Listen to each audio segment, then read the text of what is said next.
बातमी आहे नागपुरातून। भाजपा आमदार आणि मंत्र्यांची नागपुरामध्ये बौद्धिक संघाच्या रेशीमबाग कार्यालयात बौद्धिकचं आयोजन करण्यात आलेलं आहे। संघाचे नेते भाजपा आमदार आणि मंत्र्यांना मार्गदर्शन करणार असल्याचं समजतंय।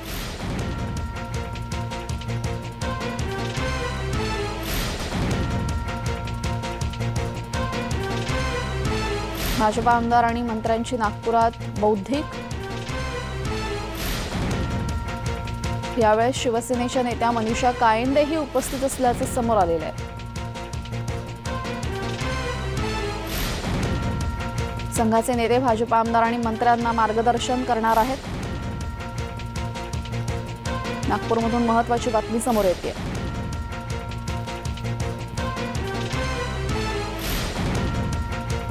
नागपूरमधून महत्त्वाची बातमी समोर येते। नागपूरमध्ये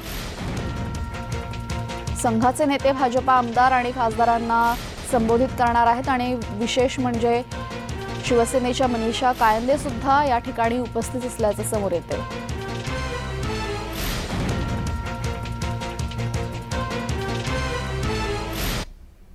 या संदर्भात अधिक माहिती देण्यासाठी आमचे प्रतिनिधी शुभम उमाळे आपल्याशी जोडले गेलेले आहेत। शुभम, आता आपण या ठिकाणी रेशीम बागेमध्ये आहात, काय परिस्थिती आहे तिथे, कोणकोणते नेते उपस्थित राहणार आहे आणि कोणत्या विषयावर मार्गदर्शन केलं जाणार आहे? अगदी बरोबर, बघायला गेलं तर सकाळी 8 वाजता डॉक्टर हेडगेवार स्मारक जे आहे इथे सर्व सरकारमधील जे आमदार आहेत आणि मंत्री आहेत ते उपस्थित राहणार होते आणि पाहायला गेलं तर 7:30 पासूनच इथे सर्व लोक जे आहेत ते यायला जमायला सुरुवात झालेली आहे। सर्व आमदार जे आहेत ते आलेले आहेत।